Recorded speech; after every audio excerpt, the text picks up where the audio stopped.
past. Paul? Thank you, Mr. Chairman. Good morning. Just a comment on one of the points you made within your comments, Andrew. You mentioned that there was a VAS that was not working or through overuse had stopped working, but despite that, the problem still persists. Does that in its very nature not demonstrate the somewhat ineffective nature of those VASs? I mean, is there any, could I possibly request data from Surrey Highways as to the effectiveness of VASs in general? Because actually, Councillor Costa's point about the funding notwithstanding, which was obviously completely the case. I mean, the local committee is not exactly flush with cash like it used to be in the old days. I would be very disappointed to see us spend money on something that has actually no proven efficacy at all if we've got one down the road which isn't doing the job already. So let's just touch on this a moment, because I think it's of importance to everybody one way or another. The question is how you would measure the efficacy or otherwise of a VAS device, and you'd need to have taken some measurements before it was installed and again afterwards, and that might be doable because there's usually had to be a feasibility report before the site was agreed. I don't know, but I'll ask Nikki to remind me to inquire into that. I think I know who to ask. And yeah, because we've had some run-ins in the Western Villages about quite a lot of them on that subject. John. Yeah, thank you, Chair. On the same theme with VAS, I don't know if they are worth investing in. One of the problems I have is when I first got on the council, I raised the one at Haslemere that had not been working for about a year. It still hasn't been done. It's still unoperative. It's a very large one in a tree. It's green. It's horrible.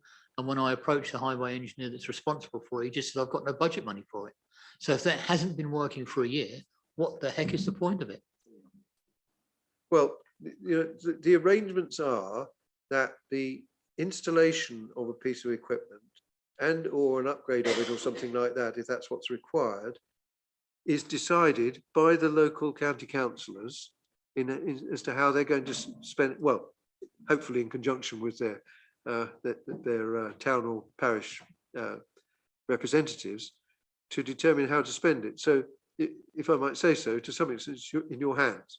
We will then we accept what we here at the local committee usually accept what the local member says. Occasionally somebody says something outrageous, but not normally.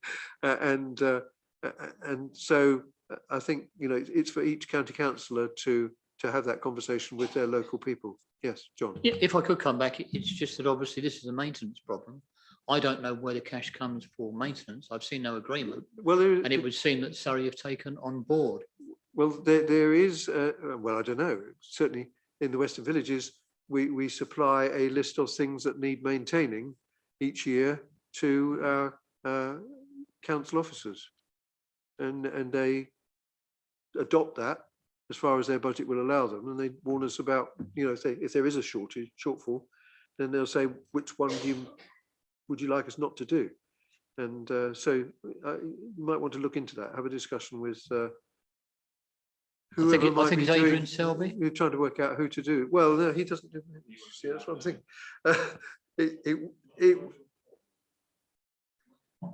I think you find the person who deals with it is Nigel Pond at the county council. I can quickly look and confirm that with John, but I think it's Nigel Pond. It would have been Stuart Copping, but he's not. Yeah, this is the person who does the actual VASs. So Nigel is who I met for the VAS. Yeah. Okay. Yeah. Right. Okay. Yeah. Fine. I suppose my problem is that he said there was no. I think it came from Nigel that there was no funding, and that he would do it when it was possible. Well, okay. Well, we'll see what happens when we've submitted our latest one from the Western Villages. I'll tell you what happened to it, and you can see if you can have a parallel arrangement. It's probably the best deal. Steve, you want to come back? Sorry, almost undermine what I just said, I'm afraid. It's always been the case that we've been consistently advised over many, many years, as I'm sure you'll remember, David, in this committee, that the VAS only has real impact over a limited period. In other words, people who use the road regularly get to know it's there, and they pay no more attention to it than they would otherwise. I'm not wholly convinced about that. And we have to remember that this particular road has a lot of people coming in on a main road through into Godalming who don't always use the road as regularly as perhaps a more local road might be used. So there may be more of a case for it. I think the problem is that there's been a lot of canvassing and talking to people in these roads, and we reached a point where, apart from a speed watch scheme, which we did have one in the lower part of the road, and it fell apart because people got fed up with doing it, and they felt they didn't get the support they wanted from the police and so on. The only other possibility is actually speed calming measures. And when I've knocked on doors in the road and said people, well, look, what do you want to do? We've got the roundabout in, we've got the VAS sign in, you know, apart from traffic calming, there's not much else that can be done. Half said, yeah, get it done. And the other half said, don't you bring any of that awful, you know, speed calming down here. So I think it would add some value and reassurance, although I absolutely accept the point that people are making, is it is debatable whether it is effective in all circumstances to have a VAS. Yeah, that's a fair point, actually. It is very variable place to place. Anyway, let's thank you, Chairman. See what we can find out. Thank you, Chairman. It's obviously stimulated some discussion. Exactly, yeah. Well, thank you for raising it, Andrew. Any written member questions? No? Okay. So we move on to item 7, which is Cranley High Street. Do we have we had have people seen a report on this? Yes, the report was circulated with the agenda and should be in your agenda. So everybody had it. Okay, right, okay. Right, I'm sure Liz would like to speak. Thank you, Chairman, and thank you, members. First of all, I'd just like to say thank you for considering this application. It is supported by the Parish Council and also by the local Chamber of Commerce as well. And I'd also like to thank, in his absence, Jack Roberts as well for all his help and in this as well, and for his help at Frensham as well. He's been invaluable there. I suppose that we're all aware that 20 miles per hour limits is something that Surrey's looking at, and looking at perhaps introducing zones across different towns and areas. I must admit, my interest in this has heightened since I received an email in my mailbox, which is, I'm sure members receive lots of emails, you know, from different organisations, and I got one from 20 is Plenty. And I went along to one of their meetings online. And that's when I met the grandfather of Louis Therold, who was a little 5-month-old baby who was killed on the 22nd of January 2021, whilst his mother, Rachel, was pushing him along in his pram in Cambridge. The mother survived, but she spent a very long time in hospital, and it's going to be a long road to recovery, obviously mentally and physically, for that poor family. The car wasn't speeding. It was going at the 30-mile-an-hour limit that it was meant to go at. And what is tragic is that each year in Britain, 40 children are killed as pedestrians on Britain's roads. A number which I believe is sadly far too high. 20 is Plenty in a high street like Cranley, which is really busy. There's lots going on. People are crossing over, there's cars, you've got the shops, it's a linear high street. All of our main shops are along that one main area, and it is a busy place. And as you can see within the stats, within the reports, you can see that there have been a number of incidents. And unfortunately, in 2015, there was a fatality as well along the high street. The community and lots of organisations feel that the 20 miles per hour limit would be a very good thing to implement. And from the report, you'll also see that it does agree, it meets the requirements. The average speed there is already below 24 miles per hour. And this would bring it down lower still, without having to introduce the cushions and the platforms that other areas may require. It would also, and it's been proved that it would encourage active travel as well. People feel safer when they know cars are going at a lower speed. And, you know, we're encouraging people into active travel, to walk, to cycle. And I think it's really important that we support people in that. I know that that we're probably all aware that if someone is hit at higher speeds, they have a much higher risk of dying or having very life-changing injuries. And it's been demonstrated. I looked up a ROSPA report that at 20 mile per hour areas reduce the number of casualties by over 40%. And in children, that goes up to 50%. I'm aware that we have also declared a climate emergency at Waverley, and you know, that people may go, oh, emissions, you know, and perhaps even bring in anecdotal evidence from, you know, people they know. But I have looked up a lot of research on this and looked up lots of real world studies that have been done. And it does show, in general, I'm sure there can be a report pulled out of the hat like a rabbit, but in general, it shows that there's an 8% reduction in nitrous oxide and particulate emissions for 20 miles per hour compared to 30 miles per hour. And that one was specifically to diesel cars. But it's also shown that the greater the speed of vehicles in built up areas, the higher the incidences of acceleration, deceleration and braking, all of which increase air emissions. So a slower and calmer style of driving is being proved to reduce emissions. However, you know, that is also a slight distraction from what we are trying to achieve here. And what is important, and I think members, you know, would share that, is the safety of people in our high streets and along these built up areas. And also to encourage sustainable travel like cycling, walking, and other forms of travel that, you know, involve a slower speed. I think that car drivers have to get used to sharing the road with other forms of transport as we go forward. And I do hope that members will support me in putting this proposal forward and moving to the next steps. Thank you. Steve. I think it's important when we consider these things, Chairman, that we're not swayed by general campaigns and rhetoric about what has and hasn't happened. I've also done a lot of research on 20 mile an hour speed limits. And what I often find is that cases such as the one that Councillor Townsend have put forward to suggest that we need to reduce in significant areas our road speeds to 20 miles an hour. When you actually look at the data, it doesn't actually show at all that speed was the appropriate factor in the accident that is being quoted to justify the change. So I had a look, as I hope all members have done, at the data that was generated from the study that was done in this area. And it talks about the factors that were considered at the time by the officers concerned as a factor in the accidents that were identified in Cranley High Street. Only one of those suggests that excessive speed was actually a factor. There are lots and lots of other factors why that happened.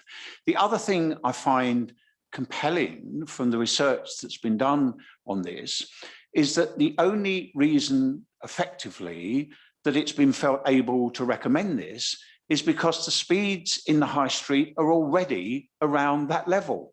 We all know that actually, if the speeds are significantly higher than 20 miles an hour, then the only way that you can introduce effectively a 20 mile an hour speed limit is if you put in very expensive and often not always effective traffic calming measures. Now, they're not proposed here because the speeds are already around that level. I don't live in Cranley, but I'm a regular visitor to Cranley. It's quite difficult to exceed these speeds in the high street. So what we have in front of us, as far as I can see, is a proposal to spend, yeah, it's only £6,000, but you know, £6,000 is council taxpayers' money, and we're short of money, as we keep being told, so we've got to decide whether there's real value here. The evidence is showing us that frankly, and this is the most significant part of all, as far as I'm concerned,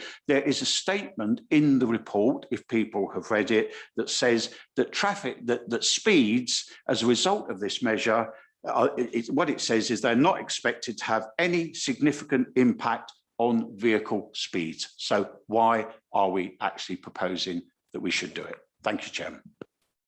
Paul? Thank you, Chairman. I'm personally fine being swayed by campaigns as long as they're based in evidence as well. Those campaigns are usually there to make a point, and usually they will do their research. Councillor Townsend has done her research. The Parish Council has done their research. Waverley Borough Council's done its. I think the one thing that we could probably all agree on is that although speed might not be the main factor in every incident on the roads, it is almost always at least one of the factors in every incident on the roads. I'm inclined here to support it. I think 20-mile-an-hour zones in general have the psychological impact of reducing speed in general. People get used to the fact that they need to slow down in these areas. Yes, there might be people who are already doing that sort of speed, but actually it will actually, I think, in the minds of people going through Cranley, especially I mean, what you made before, Councillor Costa, about people coming into the area who aren't familiar with the area, will now be able to see that it's a 20-mile-an-hour zone, and that will prompt them probably to slow down.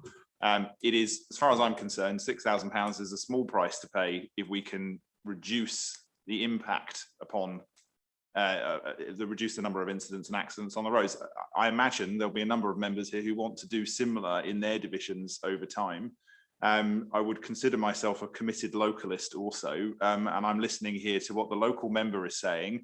Her residents were telling her, the parish council were telling everybody, and realistically, I want to support that. So I'm very happy to support this, and I hope when the time comes for Godalming, probably for Godalming North, as Councillor Rivers is about to say, and for Godalming South, Milford and Whitley, when we bring these sorts of things forward, that members will think likewise. So I absolutely do support this, Chair. Thank you.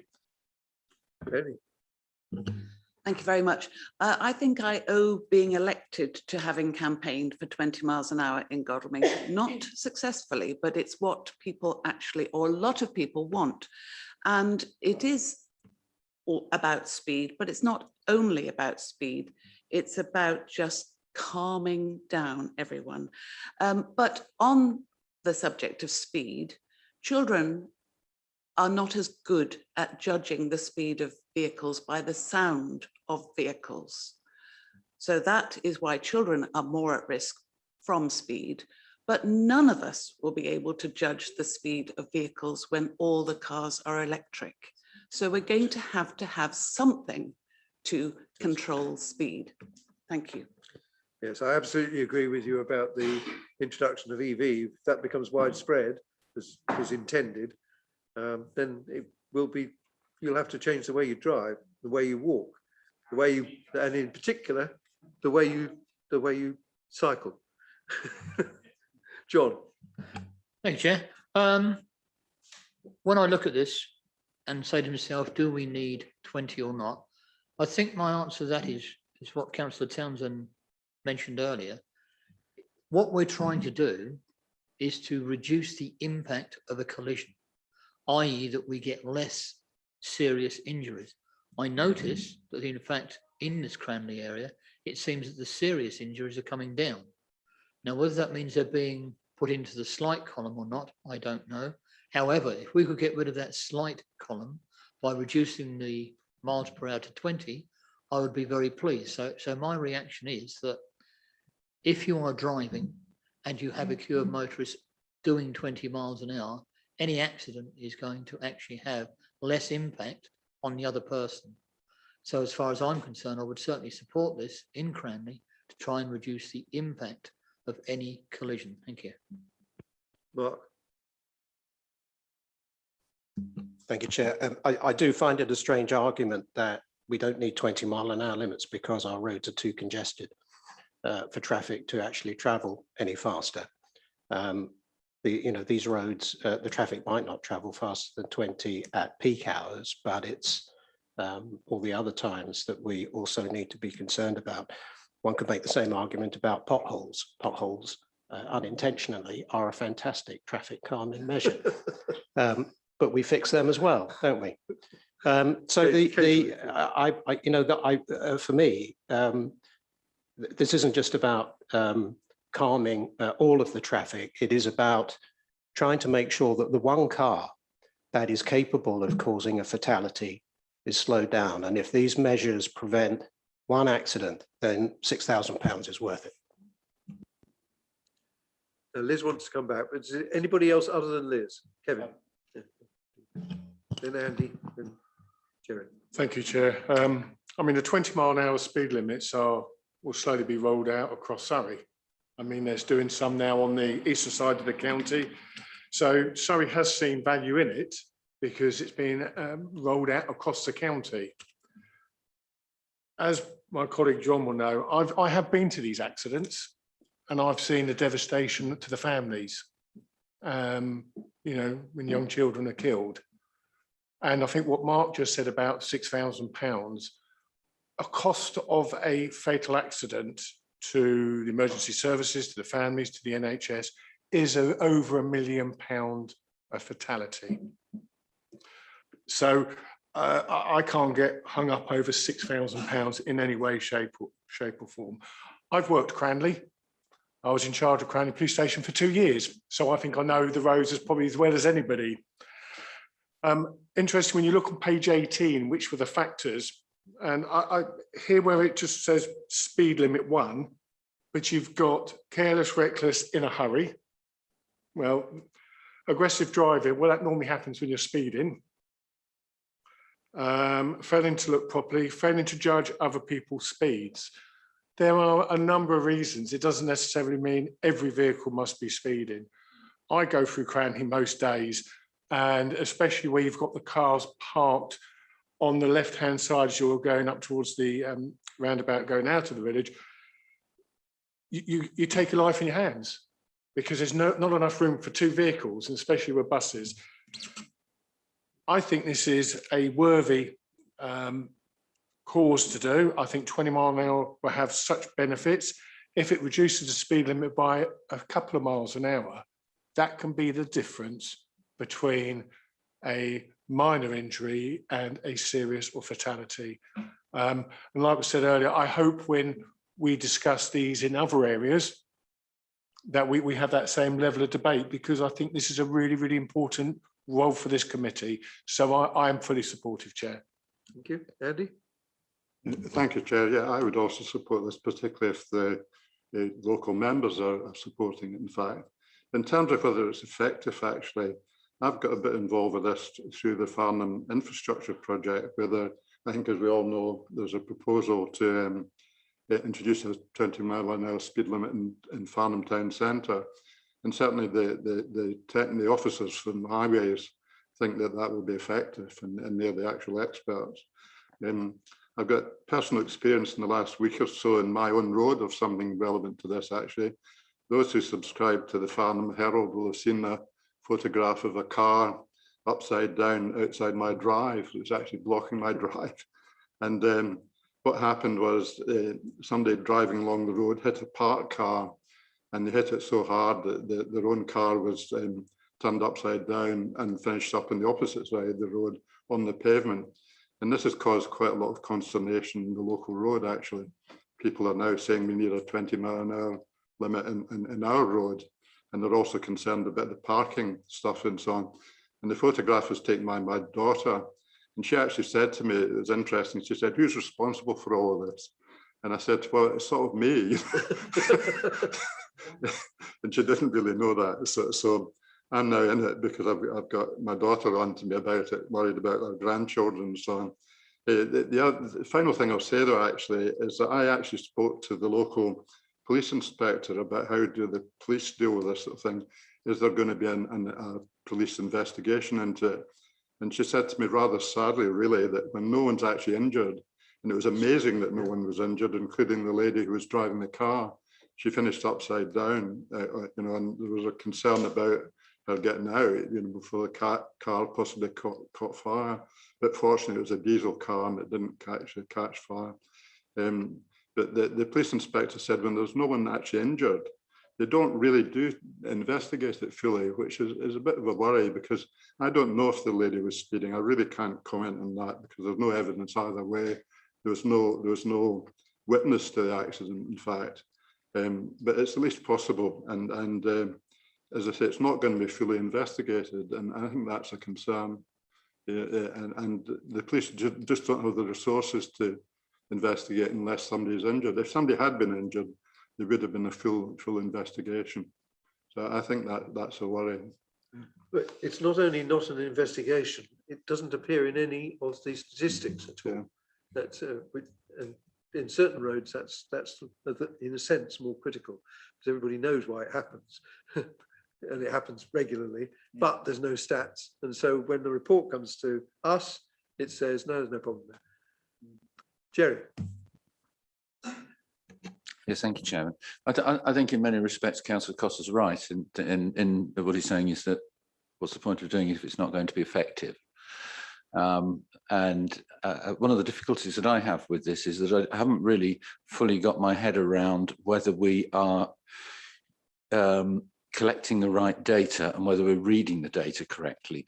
Because when we're working on mean speeds, obviously, you know, if we've got something in front of us that tells us that we've got an average speed, a mean speed of 25 miles per hour, you can reach that average in a number of different ways. There can be completely different situations. If you've got complete gridlock for half the day where people are doing 0 miles an hour, and the other half of the day, or 50% of the traffic, I imagine that it would be rather than half of the day actually, the other 50% of the traffic is doing 50 miles an hour, then you can end up with that mean speed of 25.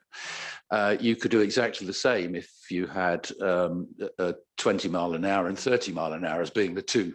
So, you know, so if you didn't have gridlock, you would end up with the same speed, surely. And officers can confirm me whether this is right or not, but I'm a mathematician. It's fairly obvious that if you're looking at means, you always can reach them in many different ways. So the criteria we're using to be able to, you know, for judging whether we should be doing this or not, actually, it may not be the correct way of, or the best way of doing it.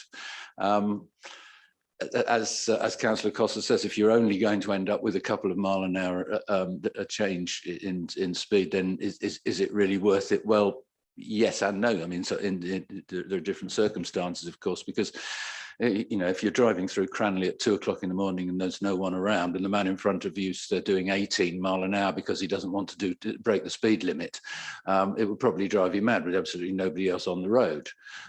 We do have a transport system that's meant to be there so that we can get places efficiently and move around. And similarly with schools, they're only open half the year. Or they're open whatever it is, 200 days a year, and only for a matter of, there was only a problem around them for a few hours a day. So, you know, should we be using technology and variable speed limits better? I would think we should. We could have 20 mile an hour when needed around schools, so that summer holidays and the, you know, overnight and the rest, you can drive normally. And get to the places you're going. In Farnham, everybody wants 20 mile an hour zone in the residential areas, but we're not offering them 20 mile an hour zones. As Councillor Costa says, the traffic calming measures aren't involved. And there's quite a lot of resistance in people's actions, and I think the committee paper that came to the last meeting that we had on the Farnham 20 mile an hour speed limit proposals made it quite clear that a lot of people just ignore the 20s, and that is a concern. You know, we shouldn't be putting things in if it's not going to work, if people aren't going to pay attention or whatever, and we obviously should have enforcement, and that's the problem with this. I'm happy to defer to the people of Cranley on this one, but I don't think we've necessarily got the right system in place for working at the base. You know, what does what does the data that we've got in front of us actually represent? Because it could be a gridlock situation half the day that's dragging that speed right down. There could be a serious problem that a 20 limit could overcome in the right circumstances. But as Councillor Costa says, without active measures and you can't necessarily put those in place on main roads, it isn't always the answer. But if the people of Cranley want to try it and see, then I wouldn't want to stop them. It isn't a great deal of money, and you know, I'd rather we stop wasting money in other directions first rather than on road safety. Thanks. But perhaps I should just explain why the county council has the rules that it does. It wasn't invented by the county council.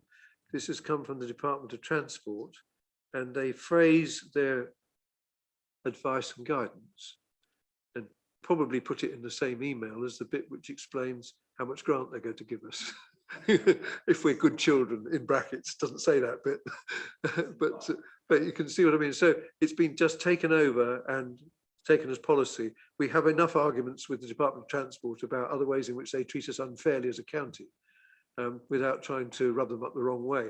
But if you were to seek to act as an advisor to the Department of Transport, I'd be happy to provide you with reference. Because really there are a number of things with your background, you could make them have better policies, in my view. However, I don't know whether that's actually the case in getting any common sense in the government at the moment, but anyway, well, irrespective of the government, it's the civil servants who do these things. Catherine. Thank you, Chair. I agree with everything that's been said, and obviously if Liz thinks that's what the local people want, then it should be supported, and I 100% support that. I do also think, as somebody who's driven a hybrid car for nearly 15 years, I had the privilege of driving one of the first cars that came into the UK, and they used to describe my car as silent but deadly, which I thought was horrible, until I realized that what they meant was I could get really close to them in a car park because they were not used to electric vehicles before they even saw I was there, you know, and people would wander around car parks and, you know, quite happily expecting to hear a car noise and it not be there. And having had that experience, you know, a long while ago, and I've driven a hybrid car ever since, and, you know, the reality is a lot of this is about mindset. You know, as we move more towards electric cars, and they are silent, you know, and it is very disconcerting, particularly for older people who have, you know, not so good hearing, and for younger people who are not as aware. I do think that as we move into that, as we hopefully encourage more people to, you know, walk more, cycle more, you know, the roads are near me and not necessarily wide enough to have cycling and cars, but you know, I very much do think that if we can introduce 20-mile-an-hour zones, and I think it should be zones, I'm still not completely convinced that a very small section at the top end of Upper Hale Road that we discussed the other day will really create the change that we need. But I think, you know, if we can create zones that create the mindset change of this is a different type of area, it makes a difference. I've just literally last night come back from seeing my daughter in South Wales. And, you know, the interesting thing there is they do have 20-mile-an-hour zones outside every school. And they do have average speed cameras outside every school. And I was amazed. I was like, where do they get the money from for this? We pay for it, don't worry. Oh, do we? Oh, perfect. Okay. But, you know, the thing that was interesting was that, you know, the vans slowed down. The thing that frightened me, we've just re-established the community speed watch on Upper Hale Road in the last week or so. And we did our first monitoring session on Saturday. And I was absolutely mortified to discover a van accelerating towards me to see what speed he could get to by the time he got to the gun. I mean, and this is with big signs up, yellow jackets on, and you're like, really? And then I won't say what he said as he drove past because that's clearly not repeatable. But, you know, the reality is it is about a mindset change. And I would encourage us all to think about what happens as electric cars become more prevalent, as the noise levels go down, as the number of cars on the roads hopefully go down and the congestion reduces. What we want people to do is still be driving at those lower speeds, not because of congestion, but because it's the right thing to do to keep children and other people on the road safe. Thank you, Matt. Thank you. George?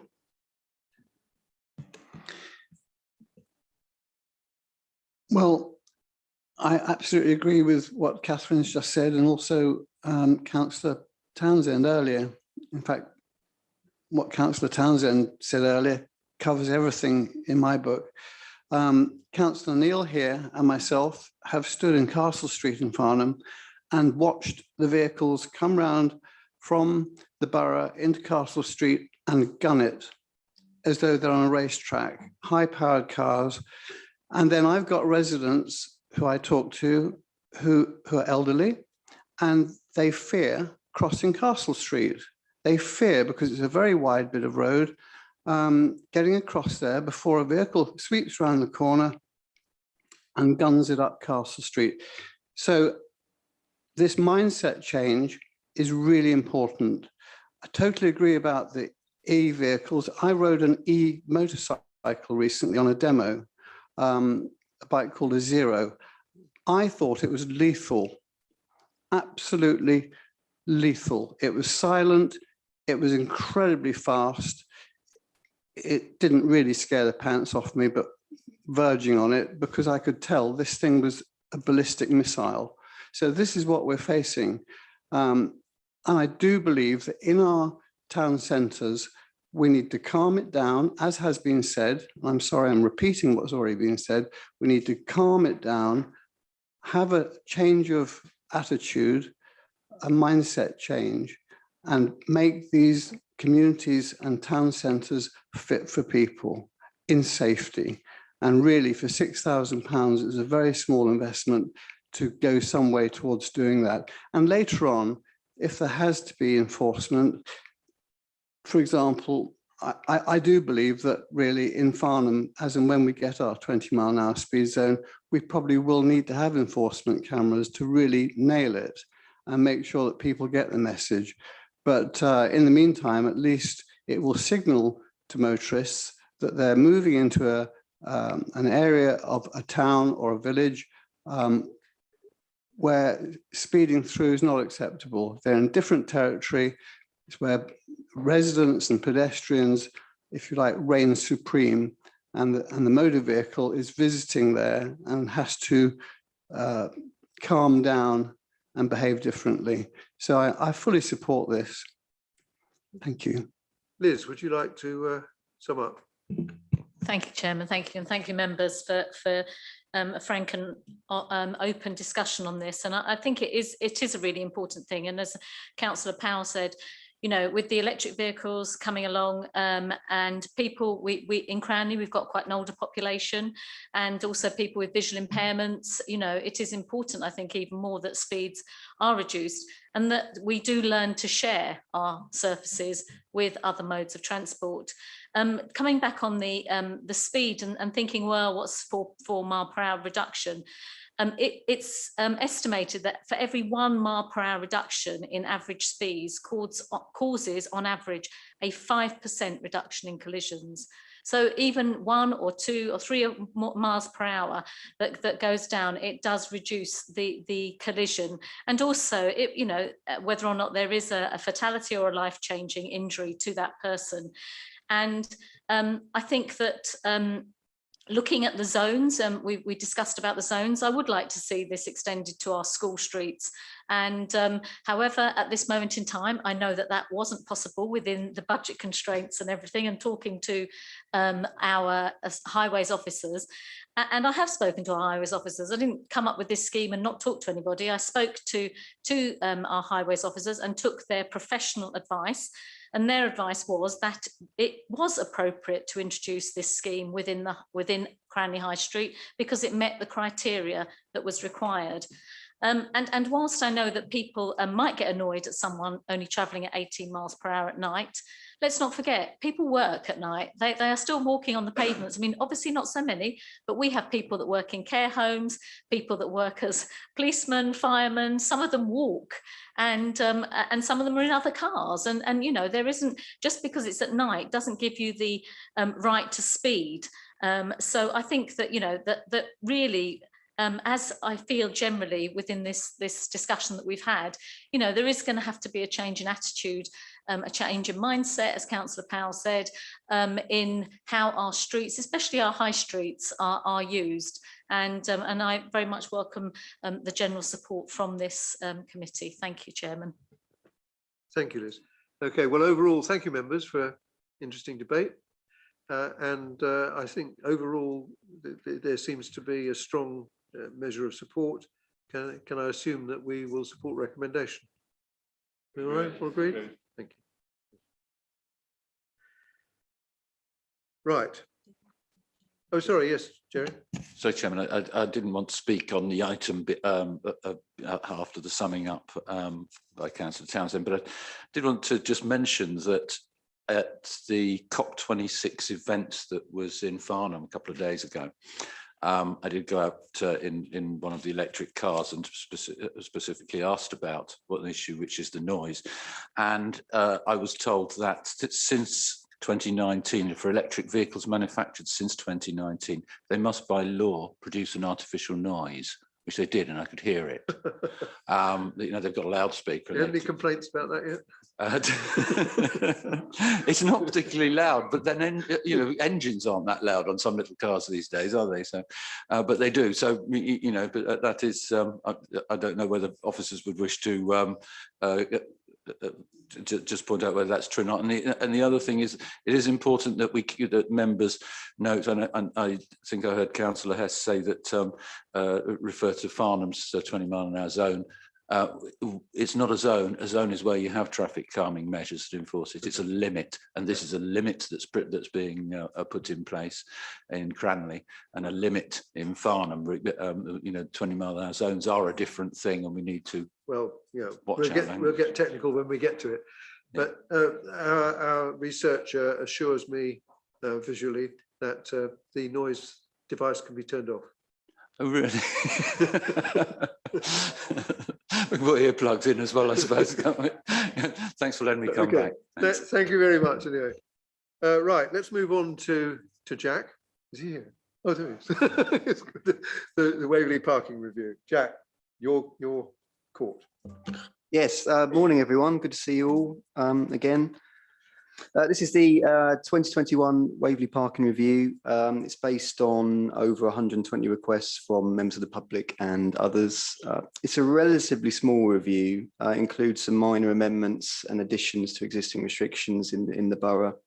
The most significant proposals in the report are to make permanent all the existing installed restrictions in the vicinity of Frensham Ponds, following those initially being introduced under a temporary traffic order, which expires next year. Extensive double lines in the vicinity of the Upper Hale Road and Alma Lane Junction area in Farnham. Additional restrictions for Jumps Road, Churt and Tower Road in Hindhead. There's amendments to traffic order plans only to reflect the final installed layout of the 3 electric vehicle sites around Waverley. The additional EV sites listed in the report are just for the committee to note at this stage. It's very early stages of the assessment by Surrey County Council for those. It's not our team doing that. It's another team in Surrey looking at EV installation, but we help with the legal side of things. I should mention that we still haven't installed many of the restrictions from the previous review, the 2020 review.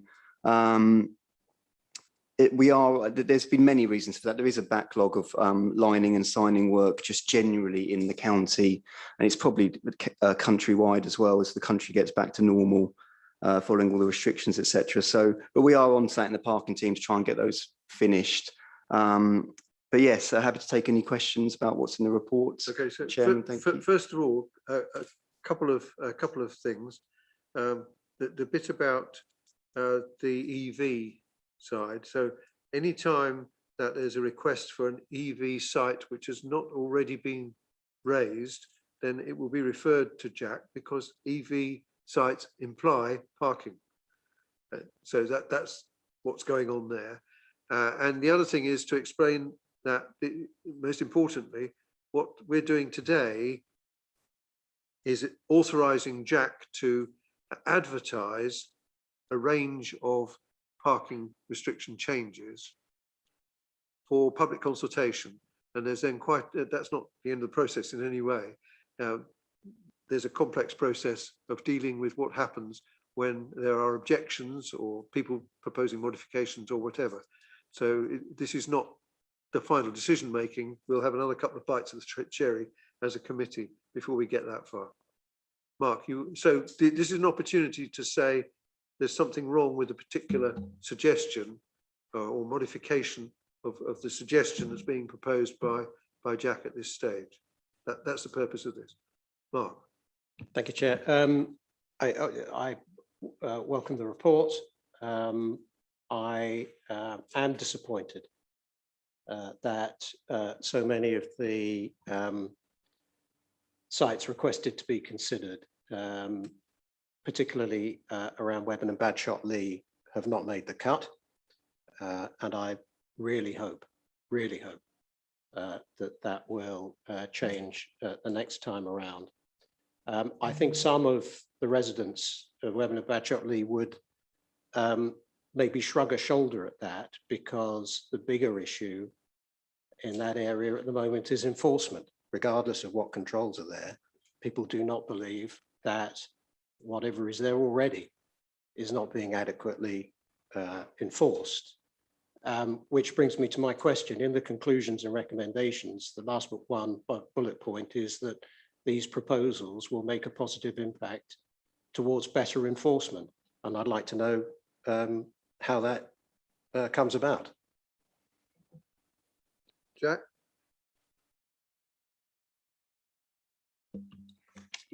Yeah, no, that's just referring to sort of like, well, when you install restrictions, they can, it allows the area to be enforced by civil enforcement officers, because an unrestricted area, you sort of depend on the police, really. So, I mean, that is just referring to the fact that once restrictions go in, as shown in the report, that they come under our ability to actually enforce and issue fines, etc. That's what better enforcement means. It effectively means better enforcement by us, really, rather than relying on the police, etc. So that's what that refers to. John. Thank you, Chairman. Just a little bit confused on the Haysmere one in Lion Lane. I'm sure Jack can answer this. It says in the key that the wavy line is revocation of existing waiting, loading and parking restrictions. Where we put it on that particular one in Lion Lane, it's a school entry, and the wavy line appears to be taking off regulations outside the school. So I just want to be assured that all the regulations applicable to the school with their markings is still to remain. There is also a pedestrian crossing there. So I am concerned that we're not taking those away, but actually just leaving those. And I'm quite happy with the red line he's marked further up. Can you perhaps respond to that? Yeah, it says in the report that new crossing that went in a few years ago, that the zigzags that are with that crossing, the associated markings, they superseded some of the W lines and the school keep clear on the ground. So it's just the revocations on the plan. That's our traffic order plan. So that still shows the older layout, so to speak. So this is it's revoking what's on the plan, what's on the legal orders, but it's effectively matching the layout on the ground, which has been superseded by the crossing. So you won't actually notice any difference on the ground outside the school. The crossing and the zigzags there will stay the same. The only additional restriction is the W line outside the houses. So it's just to tidy up the traffic order plans or to update them to match the new crossing and restrictions that have gone or been superseded outside the school. I think that sounds like you might want to have a private conversation about the technicalities there. I think what Jack's trying to do is to tidy up. And so perhaps you could have a chat with him. Yeah, it sounds good to me. All I want to know, I suppose, is what's going to be left after you've done it. So yes, if I could have that conversation, then that would. Yeah, I mean, really, the ground will stay exactly the same. The traffic orders would change to reflect the restrictions that have been superseded by the crossing, because they show the old layout. So the only thing that would change on the ground, if it's agreed, is the new W line outside the two houses as the passing place. The school is really just a traffic regulation order plan update more than anything. It's nothing is changing on the ground there.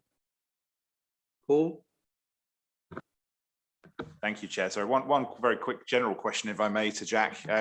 We in Waverley kept all the bins being collected over the course of the pandemic, and I'm just curious as to why there's a backlog of line work during a period where actually it would have been the best opportunity to catch up with the line work when the roads were so, absent of any vehicles. It would have been a prime opportunity to catch up with that. So that general question, but in specific one, like Councillor Merriweather, a little disappointed to see some of the ones in Godalming South, Milford and Whitley that were not covered, but the one in Shaxted Lane that is being covered does seem like a very sensible suggestion. And I'm sure we all know the that those who are in the area that will now be displaced will have significant issue with the parking being displaced, but I can't disagree that it will improve traffic flow. I am absolutely certain of that, as I'm sure you are. So obviously do support the specific one that you've highlighted. But yes, if you've got any general comment about the backlog of line work, because it would seem contrary to common sense. Thank you. Yeah, our lining gang, they were going out. I think it was the first lockdown. They were going out and they were doing work, but we were told by highways that to stop all unnecessary or non-urgent highway work, and that included the lining gang, unfortunately. So whilst the opportunities were there, as you rightly say, it did stop. It did start to go back out as the future sort of lockdowns. It was sort of decided that they could go out. But also there's just a general fact that lots of parking review work did sort of stop, and that we couldn't do site visits and couldn't do assessment. We didn't want to do advertisements because we didn't want members of the public to have to go outside looking at street notices, and traffic was very low anyway. It wouldn't have made sense to do that. So lots of parking review work did stop. We were still working, but some key stages couldn't go ahead.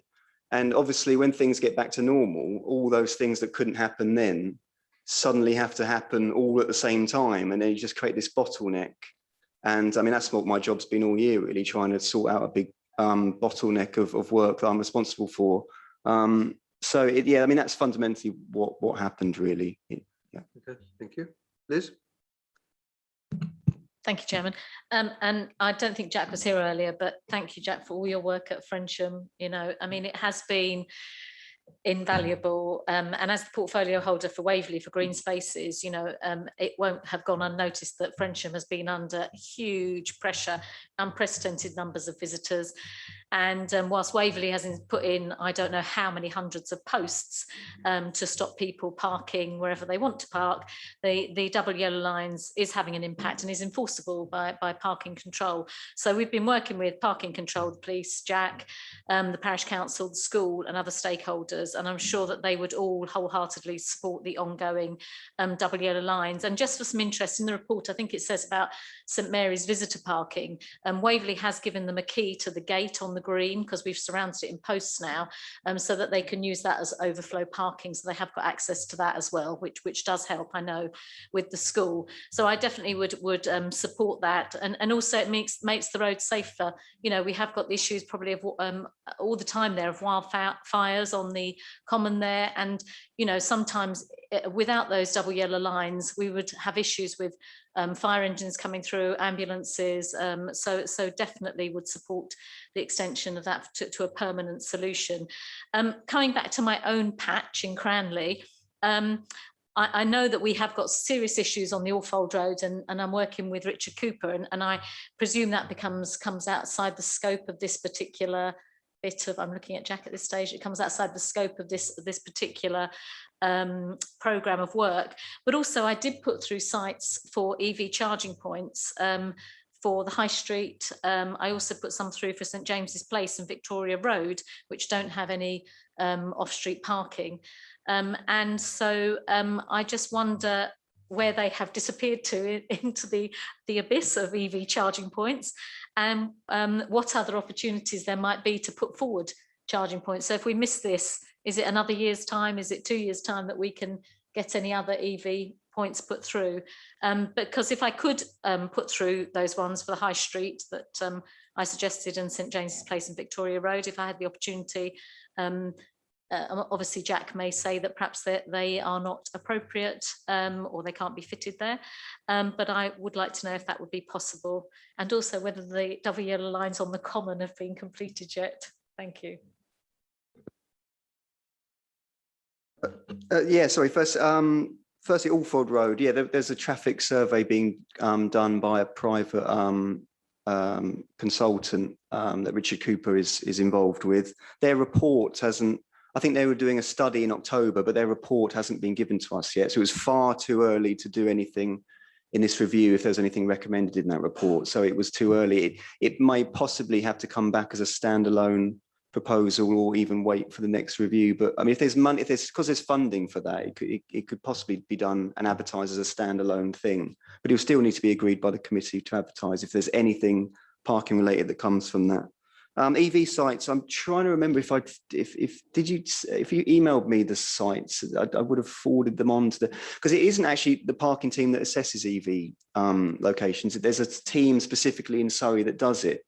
And we just assist them and give them some advice with the legal side and some site assessment advice. But I would need to forward that on. I mean, I will check my emails, but if you send it to me again, or the list of sites we want EV, I will forward it on. I just can't remember what I might have said to you before on that, to be honest, but I will check. The common, there was a very small bit of WL line. I did spray it in and sweep it a while ago. It was put on a batch of work to carry out with other maintenance stuff in the county, so it's on that list. I haven't checked if it was done, but I did. It was done with temporary paint. I did speak to the resident who opposite with their drive. I would need to check that if that hasn't been done. But it was definitely on a batch of work for them to go out and do. Yeah, I think that was it. Yeah. Catherine. Thank you. So I absolutely support all of the areas that are proposed in North Farnham. The one I had some queries about is the one on the Farnborough Road. On the western side of the island. I don't know if people are familiar with that area, but it's opposite a pharmacy. It's the only pharmacy in the whole division. And it is, it is a very important community asset. It feels like the island being there is it's really the right thing to remove, but I suspect that's a much bigger piece of work. And the other thing I wanted to mention is I did send through a number of proposed EV charging points similar to Councillor Townsend, and I have not heard anything back. It wasn't from Jack's team, it was from the EV team, and I know that I copied David and others. And I've heard nothing, and they're not on the list of the ones that are included in this review. So I would appreciate some update. Sorry. Yeah, just on EV again, as I said, that there's a lot of when the team first started to look at EV, that they had sort of a list of draft sites for phase 1 and even sites for phase 2. So any suggestions that have come in the last few months, for example, they will consider that, but they almost had like a list that was already sort of full already because they'd already established that list. But I will chase that up as well with them to see if they can give you some sort of response if you haven't had any response. As I said, I'm trying to remember what I've said before about EV to the councillors, but Farnborough Road is that island. Yeah, it is quite. It's obviously been there for a very long time. But the proposal is similar to Lion Lane. It's just to match the ground with the traffic order. The W lines go all the way around the island. But on the traffic order, on the plans, they only go around half.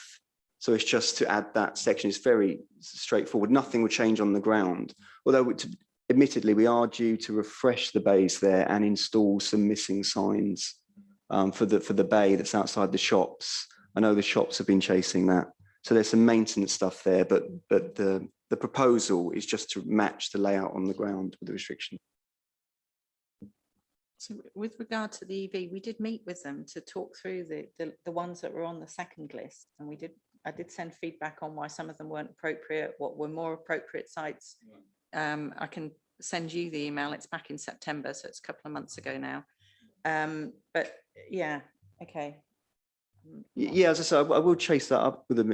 I said if you've emailed them directly, yeah, I will chase up. The two councillors want some feedback on what they suggested. I will mention that to them. Yes, of course. Thank you.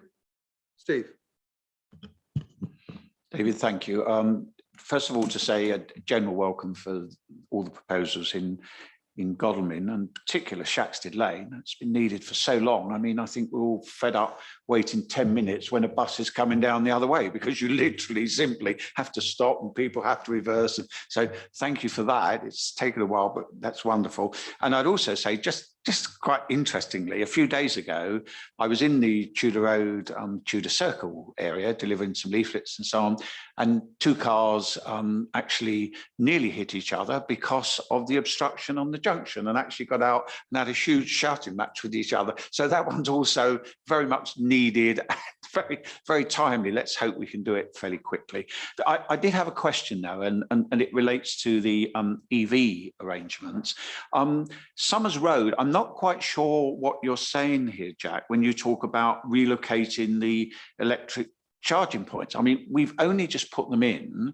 David was saying there is consultation with your team about this, and I'm not sure whether this actually means that there hasn't been consultation and we're physically going to have to move them, or you've got to just do some paperwork to make the paperwork fit in with what's actually happened. So I'd be grateful for some clarification on that.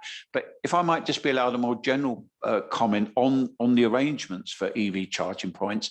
Certainly in the town council in Godalming, we've actually done quite a lot of work in trying to do some bottom-up stuff here and fed in, you know, lots of proposals, and we've commented on the proposals that come from county.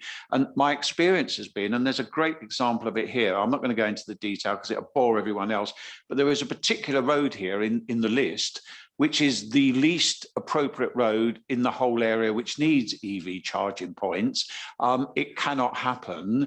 We have put forward an alternative proposal for an adjacent road where there's a significant stretch of road which has no houses adjacent to it, will be one. And I just hope that they actually listen. What I'm worried about is they have their proposals, and as Jack said, oh, well, actually, there's some new ones here. We'll have to, they're not new. They're just saying, please don't do this one. We can make it work. My simple point is, I hope we can, you know, and those who are actually on the county can get to the people who are running this team and get them to understand that that local input and knowledge is so crucial to making this work. But I'd certainly be grateful for an answer on Summers Road. Thank you. Yes, I mean, with the EV sites, I mean, they are a bit controversial at the moment because it's for many people. If you have a petrol car, putting an EV restriction in is almost like putting a double line outside your house because you can't park because you haven't got an EV car. So it is. I can see why it is somewhat controversial at this stage with the locations when they get proposed. But I mean, there's always going to be a consultation with residents nearby the proposal. And some were dropped in Waverley in phase 1 because of the backlash. Brighton Road, Godalming got quite a bit of a. Yeah, no, I mean, to us, we did tell them ourselves. To be honest, we did tell them as well but the things they're trying to put them outside, you know, places where people haven't got drives and they need to be on the street, and it's to encourage the shift to EV. So I can see their thinking, but I mean the fact of the matter is most people have petrol cars, and EV restriction is a hindrance to them. But as I said, there's always a consultation. We do consider feedback, or those that team does, and said some sites were dropped in Waverley because of negative feedback before. So, but I understand that all the sites can be controversial, and it is dependent on letter drops and notices to the properties nearby and businesses nearby. So they will do that. I can show that is being done, I can assure you. But Summers Road, effectively what happened was when we initially got committee approval to put these EV sites in, what was drawn on the plan was obviously a specific part of the road. Unfortunately, the EV structure is quite complicated. It's a lot of cables underground, and a lot of this stuff hasn't really been fully determined underground until quite late. So what's installed, when they come to install it, the chargers and the bays, that sometimes they've installed it slightly differently to what we initially advertised. So with this review, it's just shifting them on the plan effectively to match the ground. So all those drawings there, it's a bit technical, but it's just effectively matching what's on the ground. But we're trying to avoid that in future by not getting approval and advertising it so early, almost looking to wait until it's gone in first, but after an actual consultation with nearby residents. But we're trying to establish that at the moment. But there will always be a consultation with nearby properties and businesses. No, they're not physically moving. No, it's just the only thing that's moving are the lines on the plan. I can only sympathise about that. I had cause to be digging up the city in the West End of London a number of years ago, and it was quite clear that the Electricity Authority had no idea where its cables were. In fact, I lost 3 people in the process on 3 separate occasions when they assured us that it was perfectly okay to dig there. It wasn't. Boom, another guy lost. Literally. I mean, that's what happens if the Electricity Authority gets its cable maps wrong. So it's a risky operation. Jerry, you're going to ask something? No? Okay, in that case, it's Paul. Jerry, it's your go. Yeah. Thanks. Yeah, because I'm in Firgrove Ward, I think it's all been, the parking's been thrashed out over many years because we're so close to the station and everybody's looking for a free parking space for the station. But and so I don't seem to get many, but I've sort of had 2 come along at once. I did mention this at the last meeting, actually, and I was told to contact Jack and the team or whatever. But I thought before I do that, I'll look on Waverley's website, and I looked on, Surrey's website, and I looked on the parking review website, and it said that Waverley's review's just been done. It lists when the different ones are going through. It said Waverley's has just been done, and the next one's going to come to committee February 2023, so that's just over a year away, and so it would need to have, and it explains that the sort of timescale would be to ensure that things were in by the end of next year, October, November next year. So I thought that we don't need to do anything now, and mentioned that to one resident and to the other. So I was slightly surprised to have this in front of us, and I'm slightly concerned that when it goes to consultation, unless we're explaining perhaps what Jack's just said, unless it's explained properly when it goes in front of residents, they're going to wonder why we haven't done the things and put forward the things that they've suggested, because as far as I was concerned, this was all done, and the last one was done and dusted. This appears to be sort of housekeeping from what Jack has said, and I hope in the consultation that's made perfectly clear, because you know, if it was possible up to this point to get things in, then I would have done so had the website not told me I couldn't, so to speak. So this I think is the 2021 review, which was carried out in 2020, and we're just sort of running late in getting it through. That's what it seems to me because of COVID. Correct me if I'm wrong. And actually the review period that we're in at the moment, anything anybody wants to take forwards isn't going to go through this committee or whatever a decision-making process we have in a year and a half's time nearly. You know, we have to get things in. We're in the middle of another one. I spoke to Andy about this the other day. We are in the middle of sort of like the next review process, I gather, and which started in August of this year. Is that right, Andy? That's what you said to me. And that and that's we need to get everything together. You know, anybody who wants changes made. I for instance, I know people wanted changes to the junction of Burntill Road and Shorteeth Road in the South Division. I think the previous member for South hadn't got round to putting that forward. I think some people will be disappointed not to see that that things like that are within what's coming for consultation. I'd just like to ask that we make it absolutely clear in the consultation that this isn't, you know, this is housekeeping, catching up with the past, really, rather than addressing residents' concerns that have been brought forward. Thanks. Yeah, I think I understand what you mean.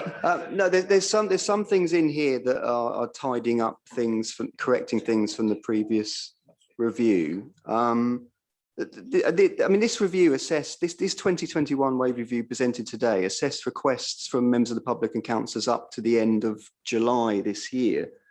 That's the deadline for stuff to be considered, because the review is carried out over September and October.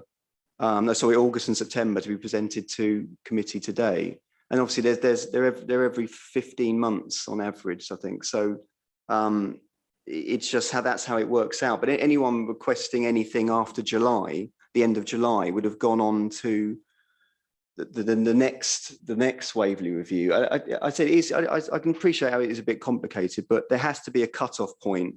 Because we can't be assessing something a week before the committee, because things have to be, so we have to drive around it all and everything. But yeah, the cycle is quite long. But we try and keep it as clear as possible on the website about the deadlines and when you have to submit a request by for which review. But effectively, as soon as that deadline ends, the requests go on to the next review, which can be some time away. Yeah. It's a 2-year cycle, effectively. In practice, I mean, you know, if you're a member of the public. Paul. Thank you, Chair, for letting me come back. Just to expand on Councillor Costa's point, I think practically everybody in here is a double hatter. I don't think there's many that aren't, even the borough councillors, at least almost all of us are. Certainly at Godalming Town Council, I mean, for context, Jack, I'm the leader of Godalming Town Council. Steve Costa is the leader of opposition at Godalming Town Council. There's a couple of others in here as well in the same council. The positioning of EV charges and how that works is one of the few things that we all unilaterally agree on almost all the time. And it would just make everybody's life easier, yours, ours, our residents, if there was a more direct correlation between what happens at Surrey and the consultations that are conducted by Surrey. So that we don't frequently I mean, we just speaking for Godalming, I know others do it too. We put in a lot of effort in responding to the consultations and getting good information and trying to feed that up to Surrey. And it would just be great if it was clearer sometimes where that was followed and where it wasn't. I think would just save us all a lot of time. And I would imagine, certainly for the Godalming Town Councillors, we'd probably be all of the same view going forward. Thank you. To be fair, that's not actually Paul's business. Sorry, Jack's business. No, I know. I just feel like, considering that we're talking about, we have a little bit about EV chargers here. It would just for general communication within Surrey, that if the consultations that were conducted, particularly where the third tier has been involved, the towns and parishes, where a lot of effort generally gets put in, there's not really a lot of political discourse because it's not particularly political. We know which residents are going to have a problem with it, and we know which ones won't. We know which ones are going to work and which ones won't. It would just be great if it was clearer that those were paid attention to, because we just see lots of evidence where it's just completely ignored and we wonder why we bother. I just think as vaguely talking about it, we should just highlight that. I don't disagree with you. I think that it would be appropriate for town councils. I think for parish councils, it would just make them more frustrated than they are already about these things, because they're not going to get any EV charges, as far as I can see. Yeah, but perhaps we could relieve Jack of this responsibility, and I should write a note to the appropriate authority if the clerk would remind me. Thank you. But yes, fair point. Andy. Thanks, Chairman.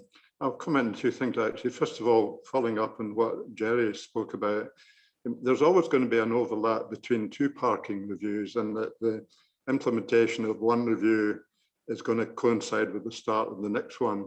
But what's rather confusing at the moment is that there's an overlap between 3 reviews, and I phoned up Jack to make sure I totally understood it. And it is confusing even for members, I think, at the moment. The 2020 review is all agreed formally in every way. The consultation's done, the formal advertising been done, and we're just in the implementation phase of that. And as Jack has explained, that has been delayed for the reasons he explained. The 2021 review, which we're looking at here, all the consultation has been done. Jack and his team have decided what's to be done, and we're now in the formal advertising. And the only thing that can be changed as a result of that formal advertising, if a member of the public makes a strong objection and proves to have a good reason, something could be taken out of the scheme, but nothing new can be added. And that's the difference between this type of consultation and the early consultation.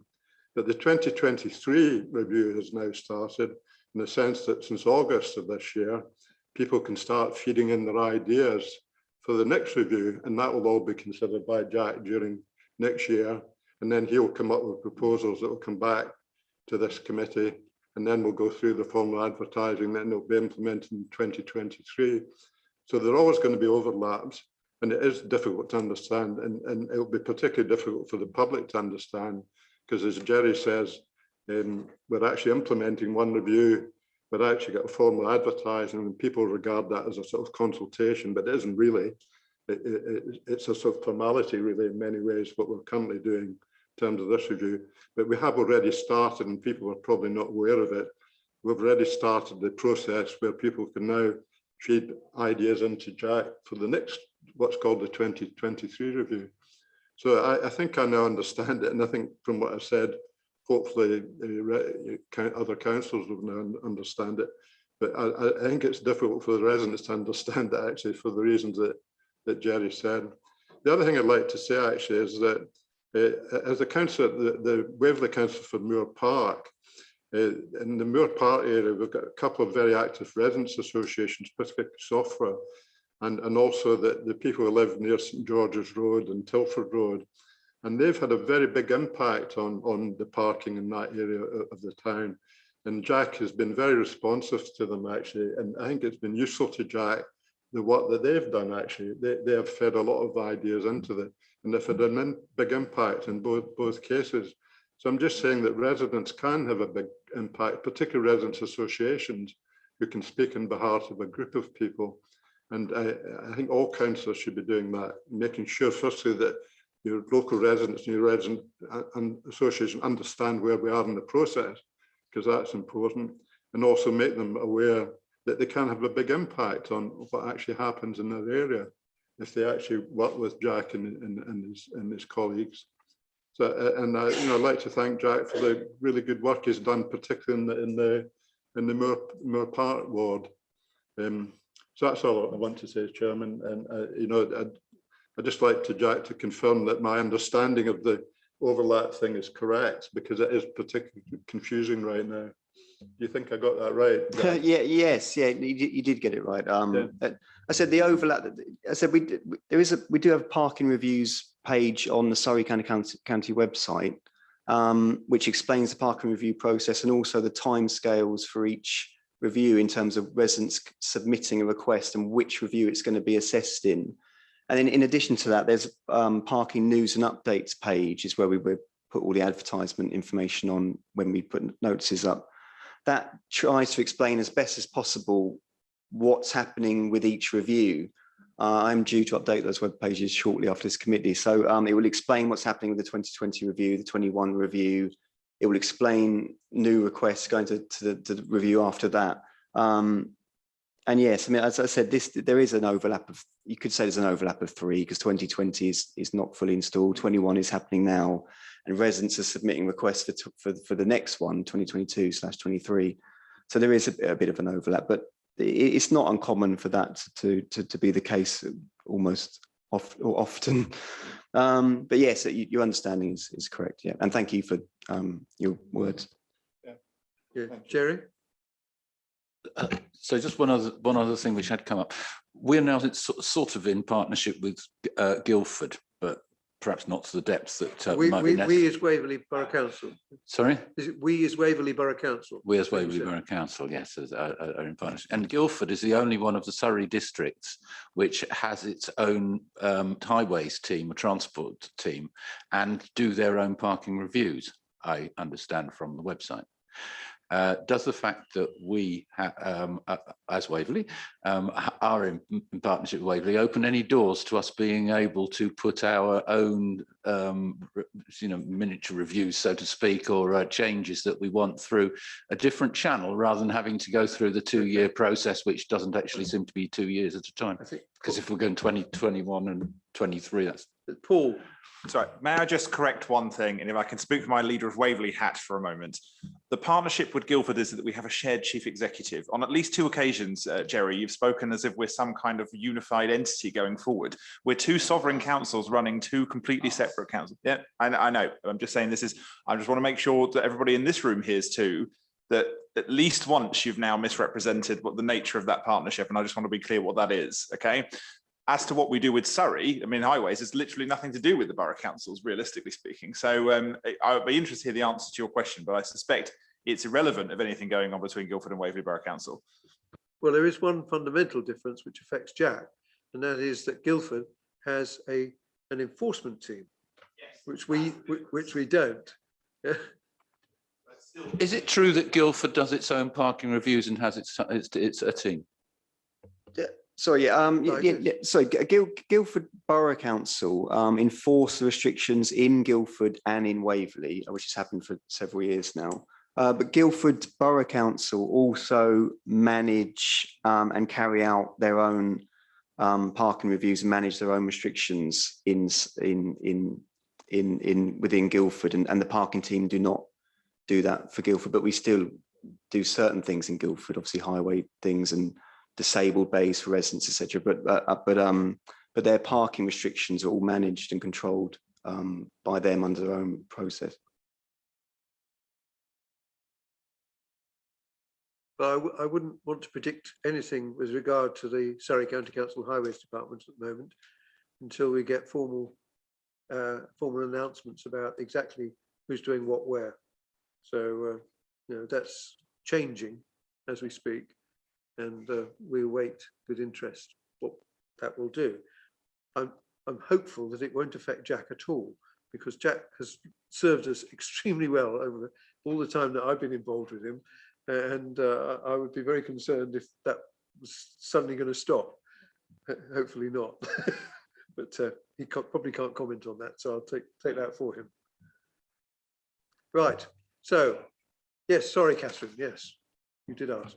I'm really sorry to come back to EV charging again, but I'd just like to point out that in London, they've started to convert street lights rather than installing separate installations. And that seems to be becoming the international standard rather than the very much more expensive option that Surrey currently seems to be proceeding with. So I'm just wondering if you are going to write to Surrey County Council, perhaps on behalf of this committee, to discuss the approach to EV charging, that you may also wish to flag to them the opportunity that exists to use existing lighting circuits to charge electric vehicles. It is significantly less expensive. It carries significantly less risks for all of the reasons you've just identified, in the fact that the wiring is all above ground and the tie-in points are above ground. And I'm just thinking, if you are going to write to them, that you may wish to highlight that opportunity to them as a cost reduction exercise. Thank you. Chairman. Kevin, sorry. Just really going on from that point, obviously a lot of the villages have dark skies policies and don't have any street lighting. So I think we don't want to make sure that they go down one route when actually the villages don't have any street lighting. So a variety of options, I think, is the. I know some of the villages certainly do. I used to live in the Sands, and that definitely has a limited number of streetlights.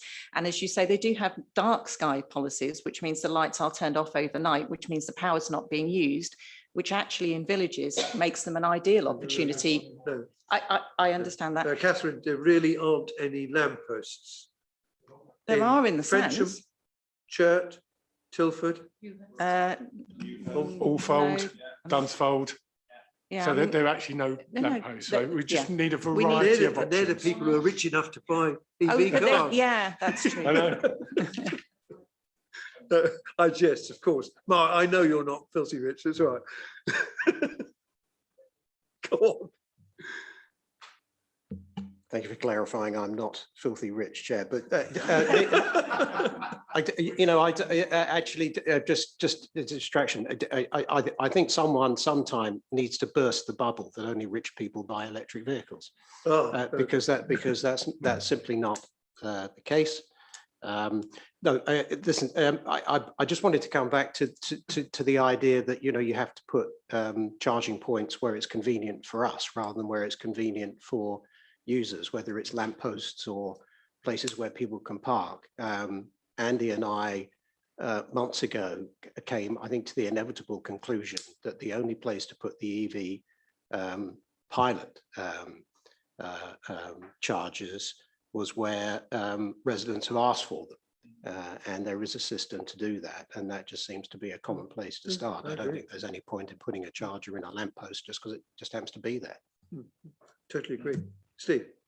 Sorry, it's just a very limited point, really. I've no doubt that what Catherine has said is right. I don't know. I've not ever seen the evidence. I'd just be a bit concerned, though, if in any communication from you as chair to the powers that be, that we were actually advocating that as some alternative. I mean, I pick up Kevin's point to some extent. I think I'd like to actually see something at this committee that gave us some information from our officers about why they have gone down this route, what the other options might be, and whether we ought to have something in other locations. I mean, I just don't like to advocate things without having seen the evidence myself, even though I don't doubt what we're being told. And I'm picking up Kevin's point that there may be different solutions here for different sorts of communities. Sorry, Chairman, can I just mention something quickly? I mean, I should probably just clarify, the EV project in Surrey is effectively a trial with a specific pot of funding.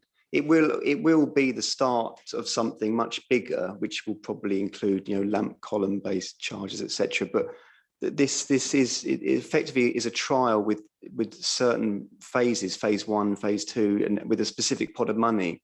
So it's not an infinite thing at the moment, but as I said, it will be the start of something much bigger because it's inevitably going to happen everywhere. Yeah. Kevin, did you want to add something? No, I think that point's been made. I'd forgotten about that because I had read it in the previous document. So no, thank you, Chair. It's been said. Right. So you've all taken to bits what Jack would like to do. What we're inviting him to, or what we're instructing him to proceed with is to advertise for public consultation. And if there are objections, just to tell you roughly what happens in simplified terms, if you will, then Jack usually has a conversation with the objector to see if he can persuade them why he's right and they're not. And if that's not successful, then it comes to a discussion between Jack, Andy and myself and the local member to conclude what we should do. So that's, and then it all comes back to us again in due course. Yeah, so it doesn't go back to committee, it goes back, it's the decision report is emailed, is done by email. Oh, yeah. you're doing it by email, okay. Well, so, and that's about as quickly as it can happen with reasonable consultation with the public, apart from it being legal. So are you agreed to him doing that? Agreed. Thank you very much. Okay, thank you, Jack. Thank you very much. As I commented earlier, thank you for your work. Okay, so then we have the decision tracker. There was one item in the decision tracker which I've been asked about, and that is to do with the wider area review arising out of Markwick Lane. There was a discussion, if you remember, at a previous meeting about that, and the officers have, for some time actually, to be fair to the officers, wanted to treat the issue on a considerably wider, maybe they didn't make that quite clear when we talked about it before, a considerably wider area, because they're worried about causing HGVs to behave in ways which are counterproductive, if you will, in order to avoid causing the difficulties which are perceived as we stand. And so the current state of play is that they haven't put that wider area review, has not produced a report for us, if you will, on that subject. So that's where we stand. Yes, Kevin. Maybe a little bit more context. Part of the issue was, as you quite rightly say, it was about displacement and impact of the HGVs. The clerk at, I can't remember which clerk, Hambledon, was going to try and get all the various clerks together to discuss what the implications of a TRO would be, because it's pointless spending up to £40,000 to do a survey, which is what the cost would be, if the clerks of the various parishes were then going to start to object, because it would never get through the process. I don't think they've met yet, but that has been taken on by the Hambledon clerk to try and get them all together, possibly a meeting here, to really get that initial view to see whether it's a runner and worth the expenditure and further time. So it has moved on a slight amount to that. And if there is support, then possibly I think a bid through the SIL fund at Waverley for that money. Because if we wait for the Dunsfold, any Dunsfold money, that could be some time. So that would be my proposal or my request, that let them have that meeting. If they support it, the SIL fund, which will be February next year, I'm looking for some time that we put a bid in, which hopefully as a committee we would support from the various areas, and then once you have that, we can then look at what the implications are and whether TRO is appropriate. So it's a very loose plan, but at least it's a plan. Okay. Did you want to add to that, Liz? Sorry, Chairman, not that particular point, but something about the tracker. Okay, well, I'm going to say a bit more actually, and that is that I think the officers have a slightly wider view outside of Waverley being, you know, it's not just displacement within Waverley, it's an issue for either Guildford or Mole Valley, depending on which bit you're talking about. So they just want to make sure that they don't create a debate between us and an adjacent borough or district in the case of Mole Valley in the process.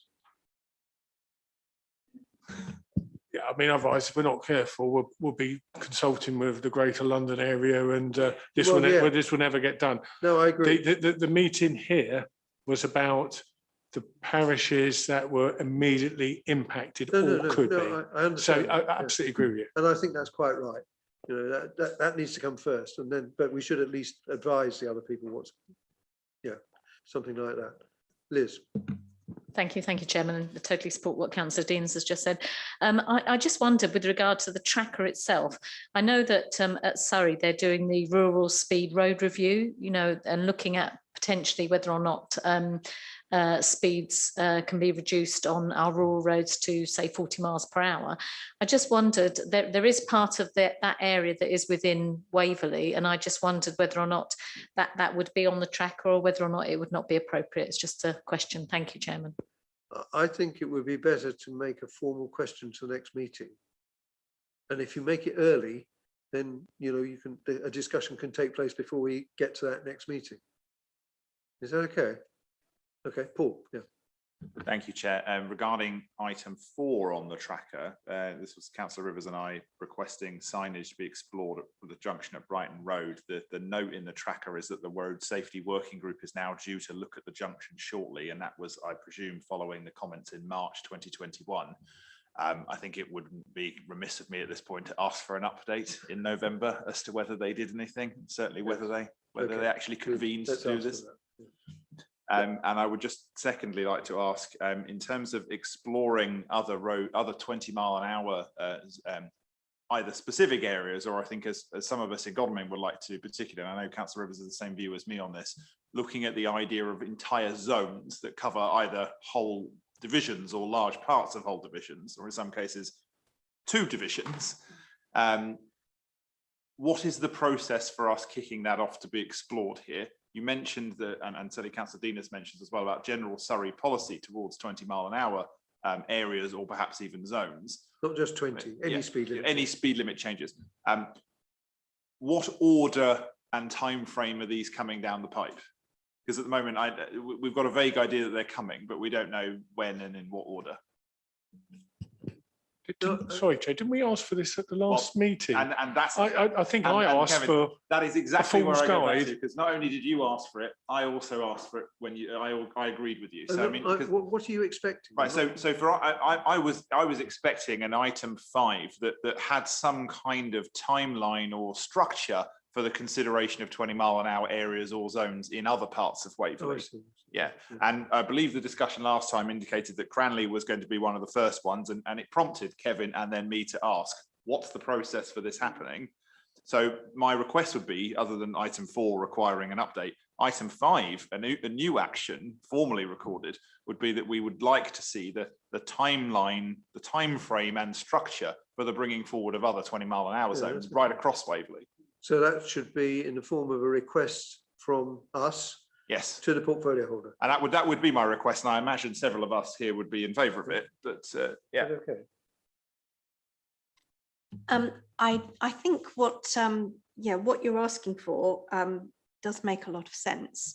However, I think that the way that they're actually approaching this is that each case is considered on its own merits and as a standalone. So I don't think we have the structure really to actually do that. So there's a general policy for it to be considered, but no plan or structure to consider them. Yeah, and okay, although just so I've got that right. You understand. and although we can consider, we also do not have any additional budgets as current for any additional work. So yeah, so as a local committee, these would all come out of your budgets. Chair, I accept everything that's been said. I think where I was coming at the last meeting was just almost like a guide. So the first point of contact would be speak to this person, or, you know, is it the portfolio holder? Is it, for example, Adrian Selby? Stage 2, okay. You know, a survey has to be done. Stage 3, it has to be brought to this. It's just that 4 or 5 bullet points on. Sure. Okay. So I mean, I'm part of the cabinet, and I'm still not 100% sure. So I want to know: do I have to do point 3 before it gets to point 4? Doesn't it matter? So do I need to speak to portfolio holder first or the ward member? It literally is 4 or 5 bullet points on how do we progress it? Who do we need to speak? And does a report need to be done? Is it a verbal? What point does it come to this committee? So for example, the Markwick Lane, if you brought it back to its infancy, what was the first stage? Was that to get a traffic survey? Or was that to speak to the board member? Or was that to come to the committee? It's that the order and sequencing. So there's not a rule book about this. No, but I think a guide. Any of the above ways.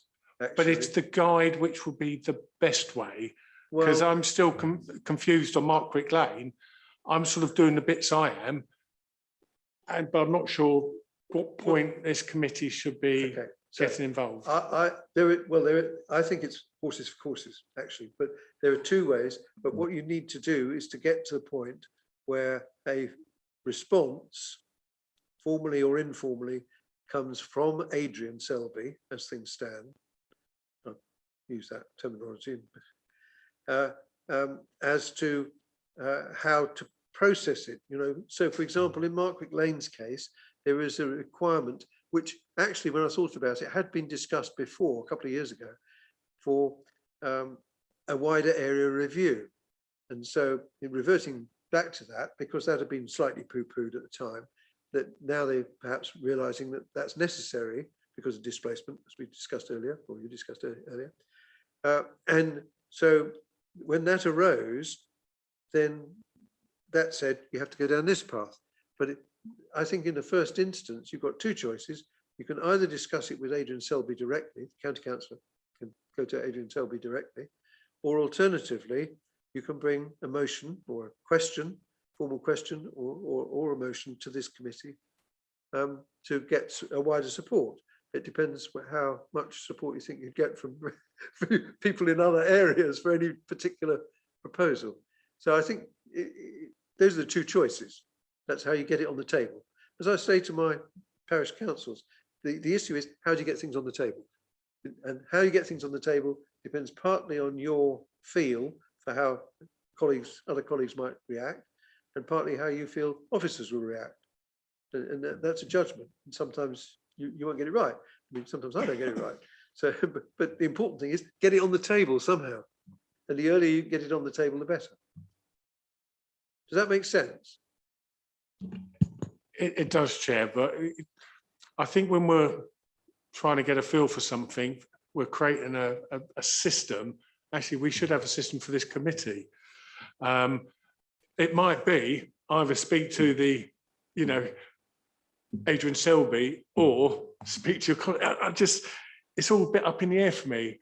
I would just like 5 or 6 bullet points, forgetting Markwick Lane, because I think there's just so much history in that, it probably complicates it somewhat. Yeah. But for example, you know, if Steve has a scheme that he wants to get on this committee, what's the best way for Steve to do that? Is it? No, well, because that'd be worth a fortune. You know, for new schemes that maybe haven't got the history, what's the best way for it to come to this committee? Is it to speak to the Adrian Selby or his counterpart? Is it to do something else? It just seems to be a little bit fluffy. I would say ask Adrian. If it's something physical that's the road has to change, if it's a big maintenance issue of some sort, then you ask at the moment Stuart, I guess. Can I? No, Stuart's not gone. Could I just add to that, what we are trying to do at the County Council is encourage people to use our report it system on the website. So please do encourage your residents to use the report it system. We are concerned that people don't understand the processes and how to report things. And we are kind of concerned that people often feel that bringing a question here to the committee actually gets them a better answer than using the report it system.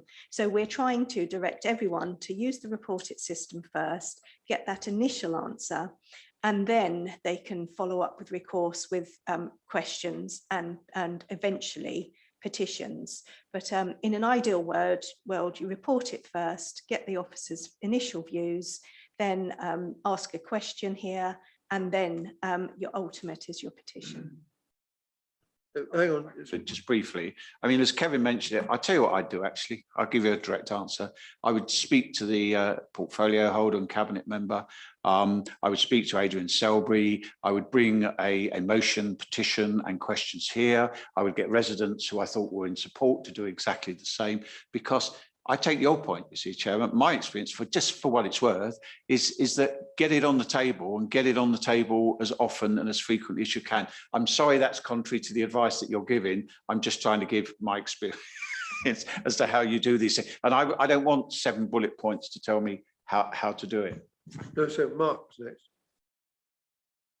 Yeah, thank you, Chair. I think Paul's making my point for me. It all sounds a little bit random, doesn't it? There's a touch of who you know, and there's a touch of go to a system that, as far as I know, is not designed to initiate strategic projects.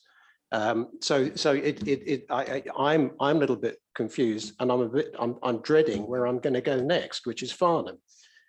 Because I think if I wanted to push for a 20-mile-an-hour limit somewhere in Badshot Lee, for example, the answer I would get back is, oh, that's all part of the Farnham infrastructure program.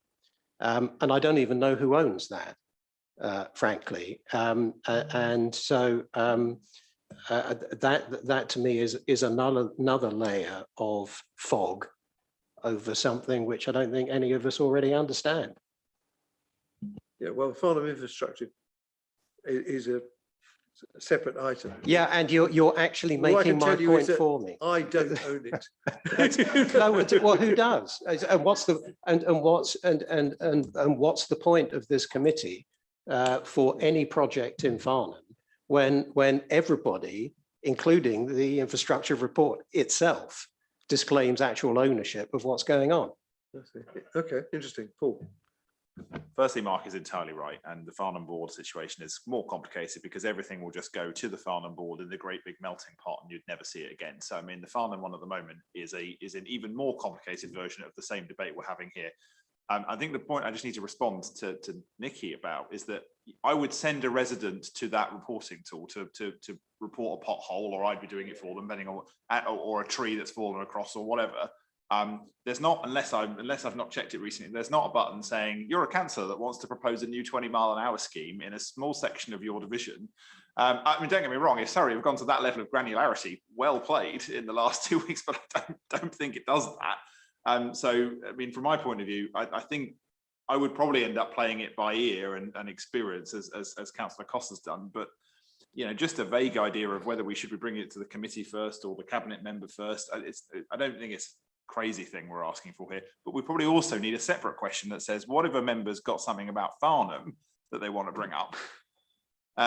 Because actually, that's just, you know, I mean, if we're saying it's a convoluted and undefined process to get anything else in the rest of Waverley, well, at the moment, the Farnham board just makes it an amorphous blob of just unknown, you know, for that. So I sympathise with the Farnham members here, and I'm saying that as a member of the Farnham board. So anyway. Yes. Well, I mean, you might reasonably ask me, what do I do when I want to bring something forward? And the answer is, as I said, depending on whether it's physicals, in which case I'll be talking to Adrian, or whether it's maintenance or management, then I would talk to Stuart Copping.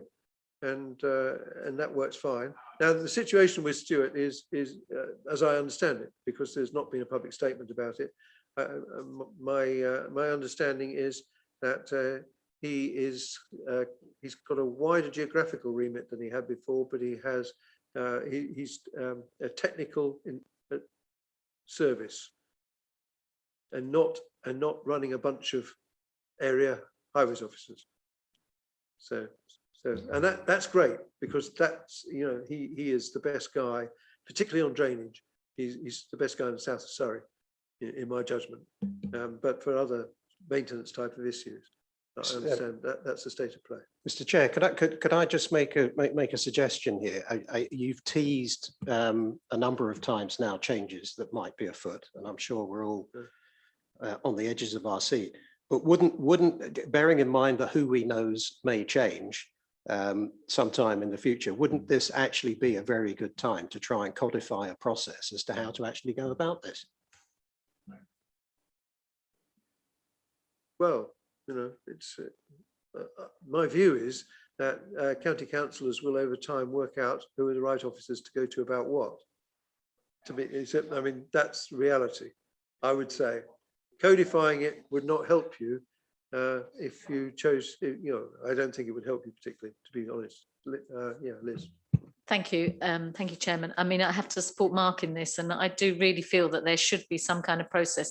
Whether then councillors decide to perhaps not follow that to the letter is another matter, but I really think there should be a process on board. And I must admit, my own experience, even though, you know, I've been on the local committee before and I've got a reasonable knowledge of how things work, it was really difficult to get the 20-mile-per-hour thing on the agenda of the local committee, and you know, finding the right people to press the right buttons and do the right reports at the right time. So eventually I got there, and I'm very pleased. And but I do think that I can't expect, especially newer members, to have to go through that mad process, and I do think it needs to be codified, really, or at least some kind of process, little flow chart saying this is the best thing to do. If you want to circumvent it, fine. And the other thing is, you know, speaking about Farnham, I mean, I'm not from Farnham. I know about this Farnham infrastructure body thing, but, you know, from a point of view of the work that they're doing and things that perhaps come outside of that place or within that place, I mean, I'm not sure of the governance structure on that or how that works. And I do think that it does make things, you know, a bit blurry for this committee as well on things that are pertinent to Farnham. And again, perhaps it should just be clarified for the sake of just a point of view for people, members of this committee, what comes under them and how they are accountable, and you know, what governance structure is in place for them and what can come to us. Thank you. I think John can probably help us on that. Well, I'll give you a view, and it's not all written down, I suppose.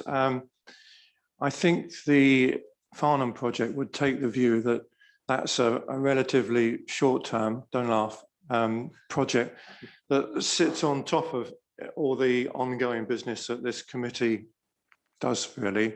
So what we're saying, what I would say there is that issues that are being covered by that program at the moment, and that includes, you know, 20-mile-an-hour aspects in the area, would best be, first of all, put to that program, because they are considering all those issues at the moment.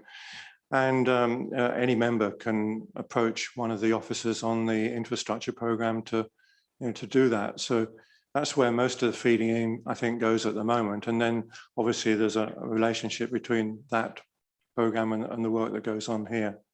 So I don't know if that helps or not, but that's how I would see it. Start, Catherine.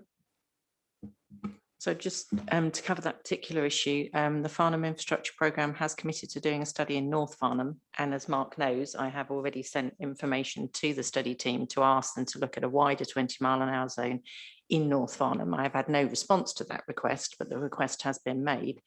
And I think, unfortunately, that's all we can do. I think, you know, John's right, it sits above everything else. In theory, everything that comes out of that scheme, you know, out of that programme will come to this committee for approval, as I understand it. But I have tried to do that. That's all I can do. But that's going to be a formality, because it's not this committee's money. Agreed. It's going to fund Agreed. the infrastructure studies conclusions. it was actually that triggered my question, Catherine, because it may come to this committee eventually, as part of, as part of the wider package. As you know, my concern when the FIP started talking about 20-mile-an-hour zones for North Farnham, they didn't even put Badshottley on their map. And I know, well, I'm not. This isn't a criticism of you, but it's an expression of scepticism that we at Waverley, are now a 2-speed borough, and Farnham has to go at the speed of the FIP, whereas the rest of Waverley goes at the speed of this committee. Well, okay. So in simple terms, the rules are, first of all, and now I'm speaking to Waverley members who are not dual-hatted, if you want to bring something to the table, take it to your county councillor, and your county councillor, I would expect then to discuss the matter either with Adrian Selby or with Stuart Copping, depending on the nature of the item that you're proposing or requesting. And arising from that, they would make their judgment as to how best to proceed with it. But in general terms, generally they would take their advice, and it could be in the form of and you can bypass this system, by the way, by putting forward a motion or by putting forward a question, formal question, written, so there's an answer before you get to the meeting, and then you can have supplementaries, as Andrew did earlier on today, and that would enable it to be on the table. So I think that's the simplex version of it, and if you have a better way of doing it, that's fine. Now, just to give you an idea of what I do, I've got 9 parishes in my division. We have meetings, 2 meetings on the subject of highways each year. One in September, when everybody puts their own parish items on the table and we discuss them, etc., etc. And we do this, it's a meeting for highways and rights of way. We do both in the same meeting. And we have the appropriate officers will be there, either themselves or their representative. So be an Adrian person, usually Adrian, actually. There'll be a Stuart Copping person, and there'll be a rights of way person. And we will be discussing whether the projects are sensible, roughly what they might cost. So we can say, well, we're never going to get that money, so let's worry about the other ones or whatever, So that judgment occurs, and then we ask those 2 guys either to implement what we've been discussing or to put them into, so this is after the second meeting when we discuss the actual budget, when we know roughly what the budget is. So we'll be doing that next month, beginning of next month, at a guess. And they'll tell us then, they'll take over and cause it to happen, or they'll warn us that may not be practical within the budget. And it tends to work. So, Kevin, you've got a similar situation. Yeah, and thank you for sharing your experience. And I think the point I was trying to raise at the start is you've obviously got the experience. A number of others probably haven't got your experience at county council level. I have probably easier access because I sit on the cabinet. So my point was being raised for some of my colleagues, as this is a non-political issue, who haven't got either the experience or the access that probably we have. So I think your experience has been welcome, and I think that sort of knowledge really makes sense. And I know you offered me the opportunity to come to one of your meetings. Hopefully you will do that, because I haven't got that structure in my current wards. So the points I was trying to raise was those who haven't got your experience or my access, how do they get things onto the agenda? And I think it's been a really useful discussion for those who maybe can't work it out at the moment. So thank you, Chair, for your sort of views. Andy, you wanted to come in? Yeah, thank you, Chair. Yeah, I think the thing that would be helpful, actually, I think most of us had good relationships with the previous area teams. Whenever I had a problem, if it was a really big problem, I'd have spoken to Frank Apicello, or if it was a slightly lesser problem, I would have spoken to Adrian or to Stuart Copping, or if it was a day-to-day thing, I would have spoken to Mikel, who deals with Farnham. And I don't think it's absolutely clear to members what they should do now as a substitute for that, actually. I think there should be some document that says if you had these previous relationships, everything has been, in theory, centralised, although the chairman still knows Stuart, and so do I, and we know Adrian as well. They are formally now part of central teams, in fact. And to deal with them, we should actually be going through some formal process, in fact, that would route it to them. And I'm just not sure myself what that process is, to be honest, because I haven't had enough problems yet that I've had to deal with since the changes only just happened, actually, in the last few days. Really. Not completely. Actually. And it's still in evolution. Some of the guys don't actually know what their territory is, geographically. Okay, so the process, I mean, there'll be some geographic things within the area teams possibly, but that's up to the manager of that team, you know. Yeah. So we don't quite know how things are going to be geographically orientated within the central teams. And I think all that needs to be clear, you know, and as you say, Chairman, it's probably still evolving. Yeah. So we're in a fairly confusing situation. We know the people from the previous situation, but we don't quite know who we're dealing with in future. But formally, we're now dealing with central teams, actually. And that is the formal situation. Yeah? That's a fair comment. I mean, my view is, I understand that this reorganisation has been designed to strengthen the technical capability of Highways Department. And I think it will probably achieve that. But what it loses in the process is the local knowledge, the local contacts that we've been relying on, those of us who've been around for any sense of time, any period of time. And that's going to have to shake itself out. I mean, personally, Chair, I haven't felt any difference. I've still dealt with Adrian and still dealing with Adrian. I personally don't think there'll be any real difference other than there's some resilience that if Adrian suddenly went off because he wasn't well, but actually there is a structure behind to provide resilience across Surrey. So I don't think there's the difference people are going to actually see, other than there's going to be some resilience and some resilience for technical knowledge. But yes, Steve. I wonder if I could ask David if there is the opportunity for us all to have some information around the new structure. I mean, it may be the case that county councillors are expressing, or some, Kevin has, maybe others, I don't know, expressing a view that they don't think things are going to change. But with a different hat on, I've certainly had a lot of feedback from towns and parish councils, and we have made the point on their behalf to the county council that there is a real concern that some of, not just the relationships, but in some areas, I mean, Godalming here is an example of that, where there's been an opportunity for a town council to carry out on behalf of the county council much more fleet-footedly some of that work, that will disappear, and that is not to the benefit of our residents. Now, we had the strategic director, who's I've forgotten her name now, come and address our conference, and she said that just as you said, yes, that's right, Katie Stewart, and she said, just as you said,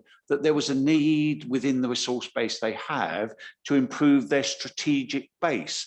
And what she did undertake to do was to monitor very carefully and discuss with us what impact that actually had on those more local relationships, because I think that is the concern. I think we all understand reduced resources, the need to get strategic capacity right, but we have to monitor whether that diminishes that local impact. And I think what I'm saying is, as a local committee, I think there will be some value if it may not be done yet, as you said, David, but it will be helpful to have some information and something we could see to help us better understand how that is working, both generally and in a Waverley context particularly.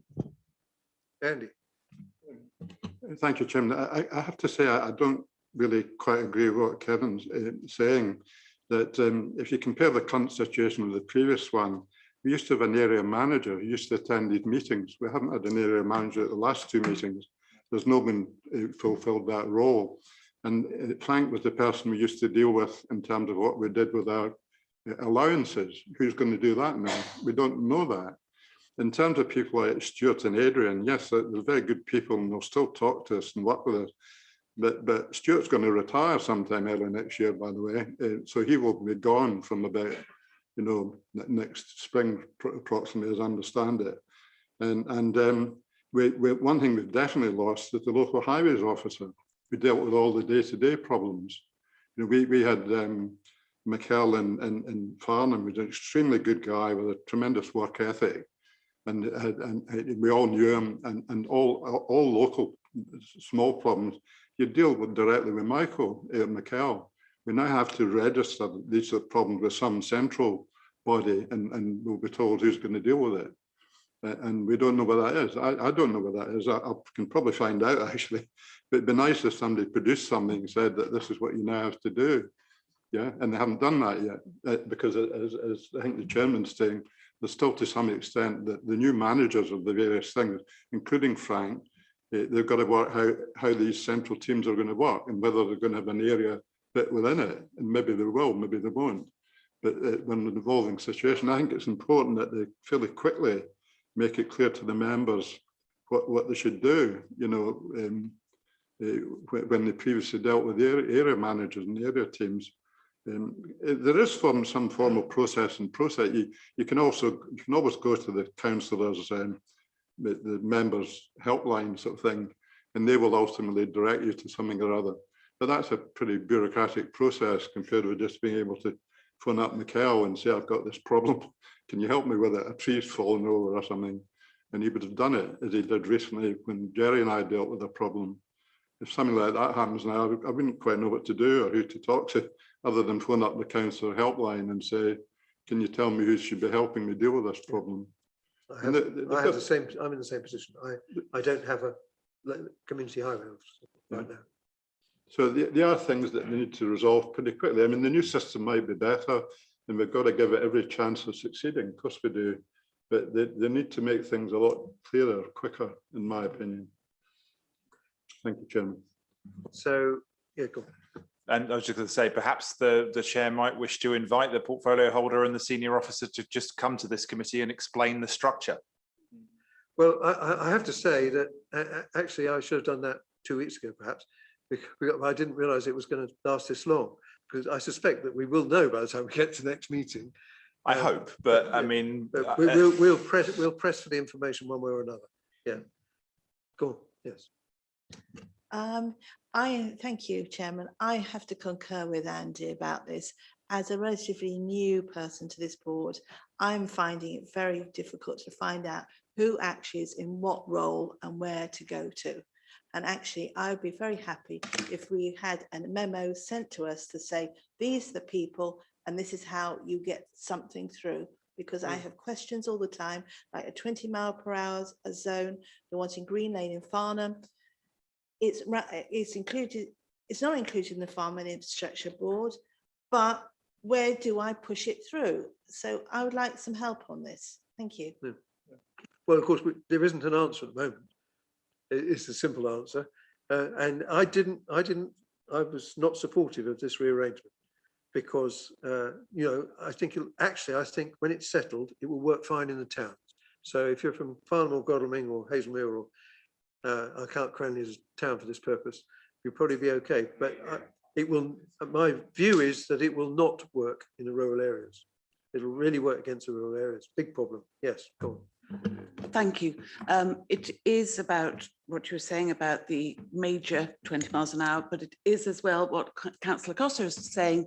It's about the immediate problems that we no longer know if they're going to be dealt with. The sweeping of leaves on rights of way, or the overhanging vegetation. Rights of way hasn't changed. No, but the clearing of them, just the clearing of pavements. Oh, pavements. And vegetation. Okay. Footways. Leaves and vegetation that were very quick to resolve in Godalming North, because I used my allocation to put to Godalming Town Council, and it was one phone call and one day.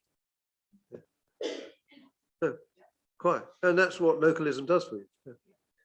So it's, anyway, so hopefully, I mean, I'd like to think that in a week's time I'll know much more than I know now. I'd certainly better had to by the 1st of December, otherwise I'll start to get cross.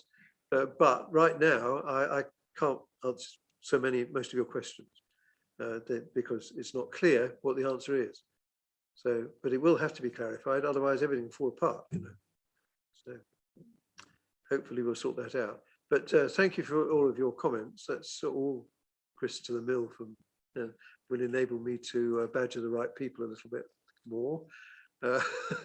And we'll see where we get to. So I can only apologise on behalf of the organisation. They would no doubt tell us that we shouldn't have chosen this date for this meeting. Well, what can you do? Anyway, so I do think, I mean, it has to get sorted out. There's no question about that.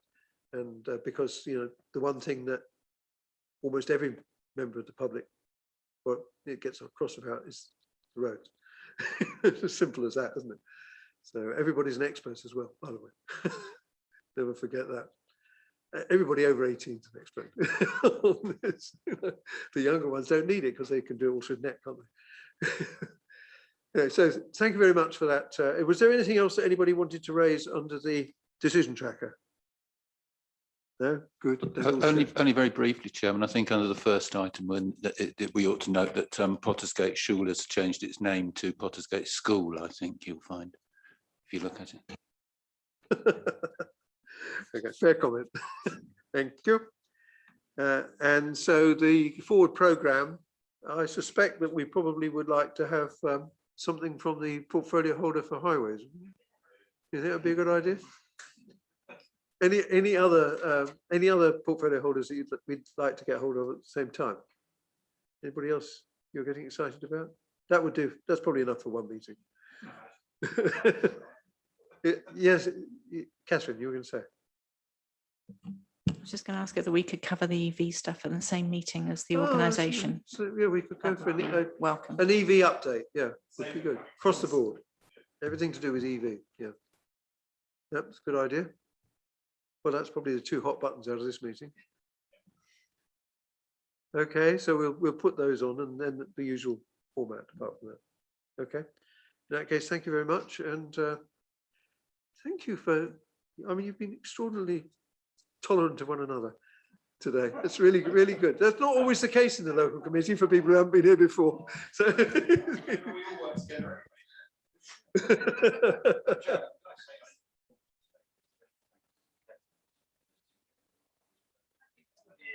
oh right, yes. You Happy beat me birthday, to it. Yes. This is our Christmas meeting. It is our Christmas meeting actually as well, isn't it? This one we haven't worn our jumpers. Have we got another one in next month? March isn't a Christmas meeting, is it? It depends what your religion is, actually. I mean, if you happen to be Russian Orthodox, absolutely. It's pretty good. Thank you very much, everybody. Is it closed?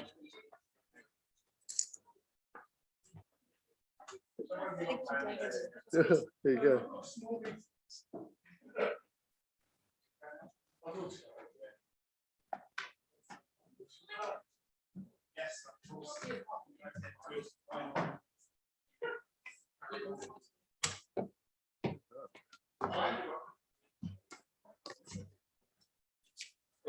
Yeah, cheers. Nice to see you.